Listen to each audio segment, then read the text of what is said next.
तो चलिए बात करते हैं सनराइजर्स हैदराबाद की।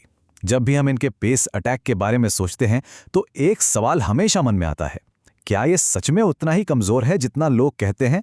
आज इसी सवाल की गहराई में उतरते हैं। देखिए, आम तौर पर क्रिकेट फैंस और एक्सपर्ट्स के बीच एक बात तो पक्की मानी जा रही है कि इस सीजन में सनराइजर्स की सबसे बड़ी कमजोरी अगर कुछ है तो वो उनकी तेज गेंदबाजी है। लेकिन रुकिए, क्या हो अगर जिसे सब कमजोरी समझ रहे हैं वही उनकी सबसे बड़ी ताकत निकल आए? चलिए मिलते हैं एसआरएच के 4 ऐसे गुमनाम अनकैप्ड इंडियन पेसर से जिनके पास कहानी पलटने का पूरा दम है। शुरुआत करते हैं 2 ऐसे अनमोल हीरो से जिनकी कहानी में बहुत कुछ एक जैसा है और जिनके पास वो चीज है जिसकी हर टीम को तलाश रहती है, तूफानी बेहिसाब रफ्तार। तो एक तरफ हैं ओमकार तरमाले, जो बिल्कुल एक रॉ टैलेंट हैं जिनका सफर अभी बस शुरू ही हुआ है, और दूसरी तरफ हैं साकिब हुसैन, जो रफ्तार के साथ थोड़ा घरेलू क्रिकेट का तजुर्बा भी अपने साथ लाते हैं। तरमाले की कहानी ना सच में दिल छू लेने वाली है। महाराष्ट्र के एक छोटे से गांव से हैं, पिता किसान हैं।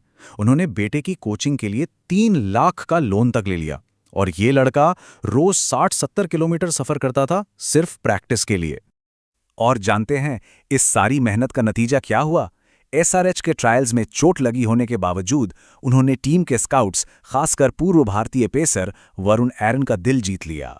और सबसे हैरान करने वाली बात, ये कमाल उन्होंने सिर्फ 2 ओवर की गेंदबाजी में कर दिखाया था, बस 2 ओवर। तो आखिर उनका सबसे बड़ा हथियार है क्या? वो है उनकी रफ्तार। वो बहुत आसानी से 145 किलोमीटर प्रति घंटे की स्पीड निकाल लेते हैं और उनमें 150 छूने की भी पूरी काबिलियत है। उनका हाई आर्म एक्शन कमाल का है, गेंद को जोर से पिच पर पटकते हैं, बाउंसर भी बहुत तेज हैं। लेकिन हाँ, वो अभी भी एक वर्क इन प्रोग्रेस हैं। एक्यूरेसी और बॉलिंग एक्शन पर थोड़ा और काम करने की जरूरत है। अब आते हैं साकिब हुसैन पर। इनकी कहानी भी कुछ वैसी ही है। बिहार के किसान परिवार से हैं, लेकिन इनके पास केकेआर के साथ आईपीएल का माहौल देखने का अनुभव है और रणजी ट्रॉफी में एक ही मैच में 10 विकेट लेने जैसा जबरदस्त प्रदर्शन भी कर चुके हैं। और यहां देखिए, उनकी पूरी काबिलियत साफ नजर आती है। मतलब क्या नहीं है इनके पास?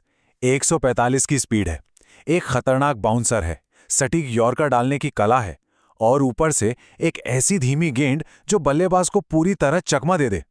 सही मायनों में टी20 के लिए कंप्लीट पैकेज। चलिए अब रफ्तार से आगे बढ़कर बात करते हैं तजुर्बे और कला की। मिलते हैं 2 और गेंदबाजों से जो अपने साथ घरेलू क्रिकेट का ढेर सारा अनुभव लेके आए हैं। तो एक तरफ हैं प्रफुल्ल हिंगे, जो विदर्भ के मुश्किल डोमेस्टिक सर्किट से निकले एक मंझे हुए गेंदबाज हैं, और दूसरी तरफ हैं एक जाना पहचाना नाम, अंडर 19 के हीरो रहे शिवम मावी, जो एक जबरदस्त कमबैक कर रहे हैं। हिंगे की कहानी भी काफी मजेदार है। शुरुआत एक बल्लेबाज के तौर पर की, फिर गेंदबाज बने, चेन्नई की मशहूर एमआरएफ पेस फाउंडेशन में ट्रेनिंग ली और अब किस्मत देखिए, अपने आइडियल पैट कमिंस की कप्तानी में ही खेलने का मौका मिला है। और वो इस समय गजब की फॉर्म में है। इस साल रणजी ट्रॉफी के सिर्फ 5 मैचों में ही 15 विकेट निकाल चुके हैं, जिसमें तमिलनाडु के खिलाफ एक 5 विकेट हॉल भी शामिल है। अगर इनके स्किल्स पर नजर डालें तो ये नई गेंद के एक बेहतरीन गेंदबाज लगते हैं। लगातार 140 की रफ्तार, अंदर आती हुई एक जानलेवा गेंद, यॉर्कर पे अच्छा कंट्रोल और स्लो बाउंसर जैसी चालाक वेरिएशंस भी हैं इनके पास। और अब आते हैं शिवम मावी पर। इनका करियर तो मानो एक रोलर कोस्टर राइड रहा है। 2018 में वर्ल्ड कप के हीरो थे, फिर चोटों से परेशान रहे, फिर टीम इंडिया के लिए डेब्यू भी किया और पिछले साल ऑक्शन में कोई खरीदारी नहीं मिला।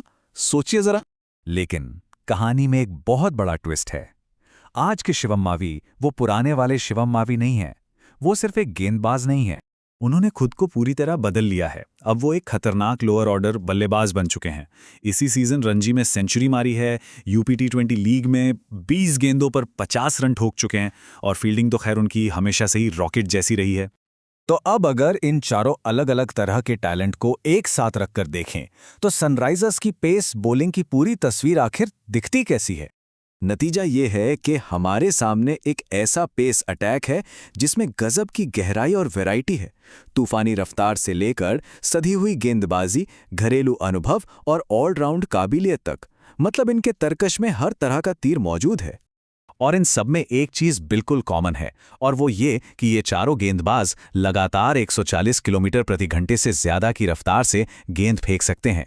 इससे सनराइजर्स की रणनीति बिल्कुल साफ हो जाती है।